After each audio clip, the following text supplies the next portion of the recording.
You dig what I'm saying? That real shit. You love that authenticity. You like the niggas is giving it to you straight. Like you kicking it with you on the corner. Cop that pot juice, man. February 4th is going down. Come out to Brooklyn, February 28th. Matt Fox versus Head Ice going down. I got a surprise coming for y'all in March. Just stay tuned, man. Stay tuned. Yeah, you trying to shut down February. I see that. February's going to be lit, bro. That was going to change. Look, I said to Cortez, I was like, yo, you see this third round we doing? It's going to change the game. You know that, right? Word. Facts. That's it. I'm excited for you. I'm excited for you and Ice. For you and Ice, because like that's one of the battles that I think was almost long overdue. You know what I'm saying?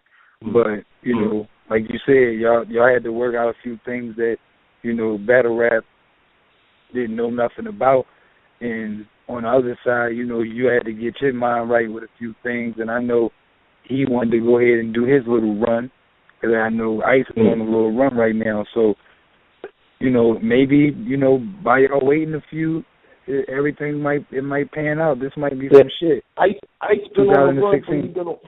He been on a run with niggas who shouldn't even be standing in front of him. You dig what I'm saying? Like, right. I think his biggest matchup to date is probably Sirius Jones. Yeah. Yeah, and he fucked him up. Yeah. Oh, yeah, that was a definite. That was a body. He fucked him up. All the rest of them, the KG, the Poets, and all the other weird shit that was going on, like, nah. This is it. This is it. No, I agree. But, like I said, I always weigh my pros and my cons. I fucks with Ice. And I feel like besides you, and that just came about, he really didn't have nothing that really matched up. I mean, what, K? Nah. I could talk some shit to him, like K? Like, I mean, like, he's not going to, Math, like, we got to be honest. He's not going to get no J-Rocks, no Serves, not a Hitman. None of that's coming about.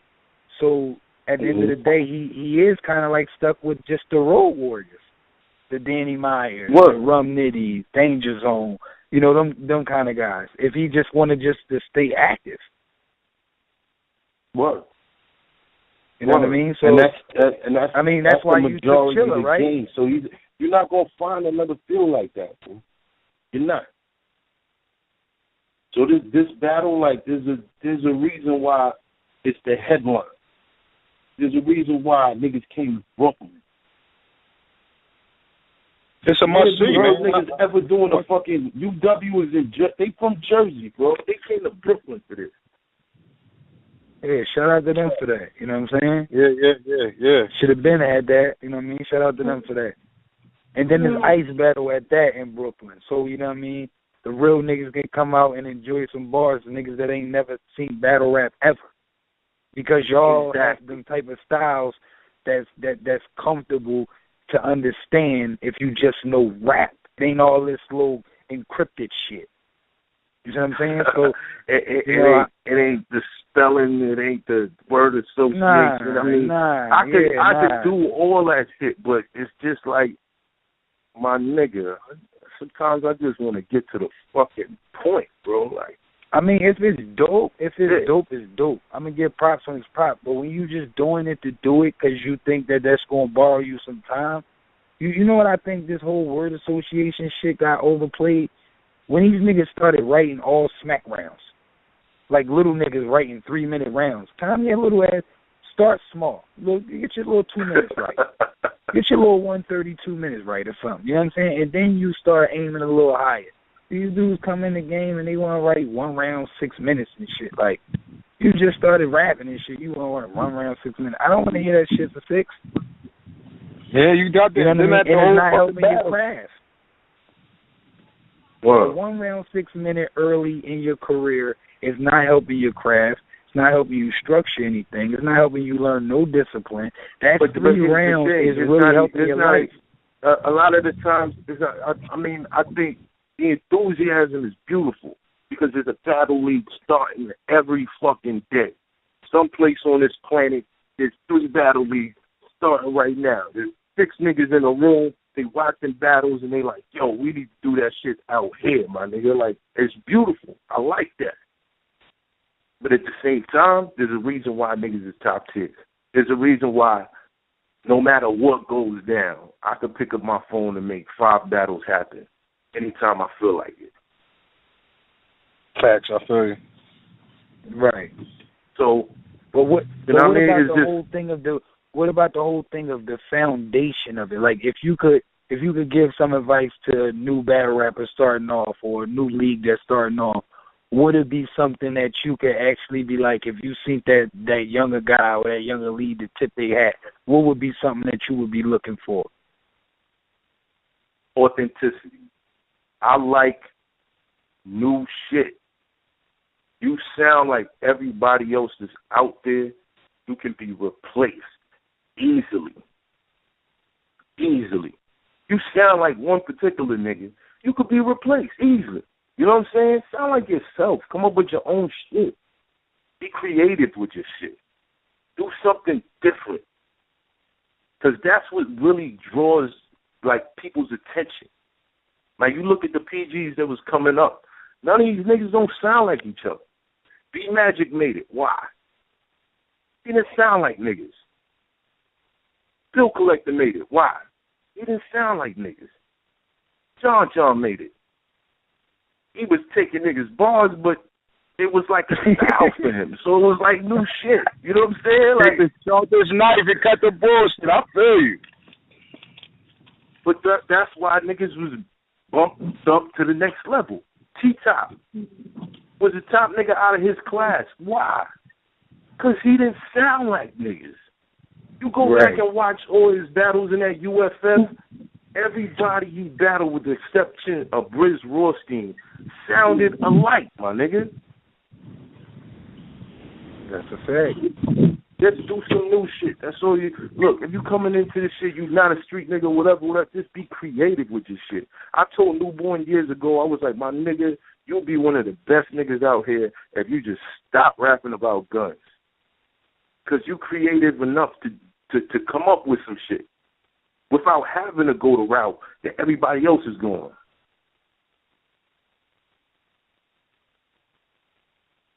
Niggas respect authenticity. Believe me. Your opinion, just to backtrack a little bit on what you had said, your opinion on the whole people taking bars and flipping people's shit. I mean the obvious. You know what I mean? Like none of this shit that these allegations. I said against Rex. I said, because your career is like just a minute. It died his hairline. There's been a billion of them shit since then. What was the bar again? Like a battle rap language that everybody's using, and it's not entertaining. To me, it's not. Right. But do you think it's because a small percentage of these views that's being highly viewed is the other battle rappers? Like they looking at you like it's a habit of influence? I mean, all right, or maybe they just copying out of being inspired, but not showing that homage enough to actually be like, to quote you to the point where that they paying homage, actually. But they're not really paying homage. They just using shit that they heard already.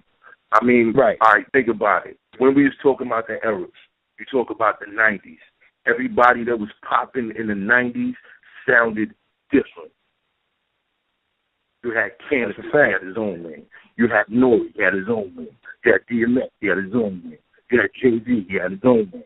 You know what I mean? These are the niggas that was popping. To make it, you had to sound different. But now, it's like what happened to the industry is happening to battle rap. Now, everybody want to sound the same. Everybody want to do the same kind of records. Everybody want to do the same kind of bars, the same shit. Hold on one second.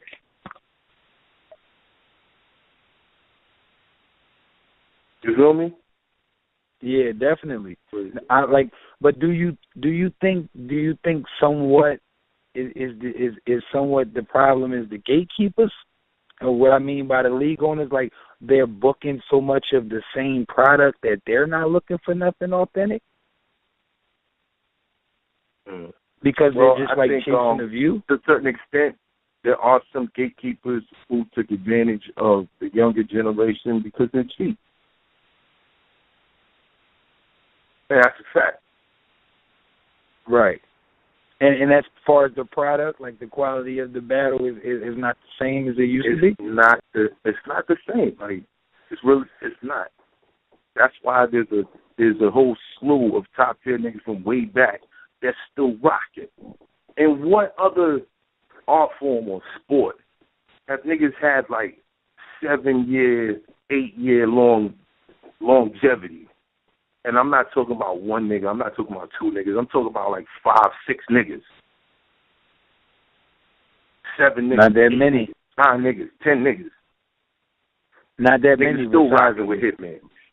Yeah, besides the niggas basketball. Still rocking with Hoffa. Niggas still rocking with Serve, niggas still rocking with the niggas that been around. Clips, Avert, still. You know what I mean? The list. I mean, y'all. Like, I will call y'all the Elite 12. You know what I'm saying? It's about 12 of y'all that have been active and don't battle that much, and y'all name just rings so much that it don't fucking matter no more.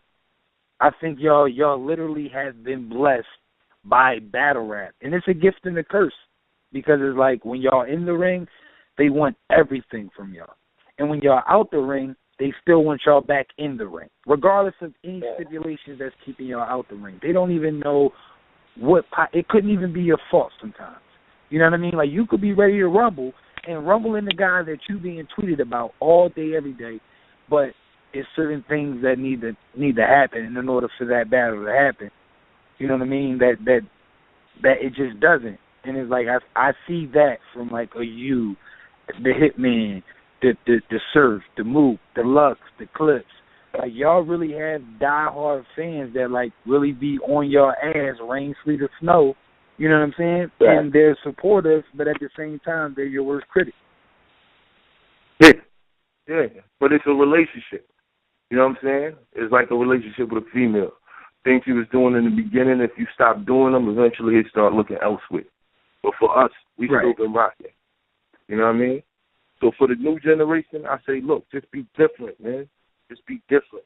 Fuck doing what everybody else is doing. Do something different, and you're going to win. Guaranteed. Do something different, and you're going to win.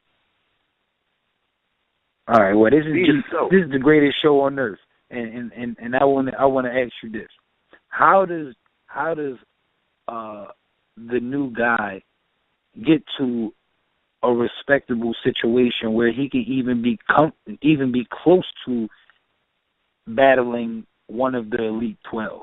And because we see, like, most of the time, the only thing that get any of them to battle is a price, and that price is usually far away from the average competitor. Well, I'll be honest with you. All the years I done put in, all the attention I done brought to myself, I'm probably about 30, 40 million strong on YouTube. Off interviews, other things I've done, like, you know what I mean? And a lot of us are like that. So if you want that, you got to pay for it. You got to pay for it, or at least generate enough attention to yourself that one of us is going to say, nah, we got to slow this nigga down. You feel me? Right. No, the reason why I asked, look, fellas, like, I hate to cut it short. I got something going on right now. I've got to get to it. February 28th, like I said. You definitely didn't cut it short. February 28th, the UW card. We got Mav versus Head Ice. We definitely appreciate you. You know what I mean? You definitely was rocking with us. You know what I mean? So you definitely ain't cutting anything short. You know what I mean? You're holding it down. You know, we appreciate you, man. And after the 28th, man. After the 28th, I got some things lined up too, but I'm not. I can't talk about it yet. You know what I mean? No, we're not going to talk about it. I'm just saying, after that battle, hopefully it come out in a nice little time. When that thing drop, man, I would love to have you back on the show, man, so we can all talk about it, man. The fans, everybody. Just holler at me. I'm here. I don't got no problem talking to people. Sure. No doubt. Much love. Much love and respect. I thank y'all for having me on the show. Salute to everybody. Fuck with your boy Hoffa. Follow me on Instagram at Hoffaluya. Follow me on Twitter at MathHoffa. Check out my YouTube, Respect Life, the series. I need y'all to get on YouTube right now. Subscribe to the Respect Life channel and check out that series. Guarantee you're going to be entertained. Best shit out right now. Facts.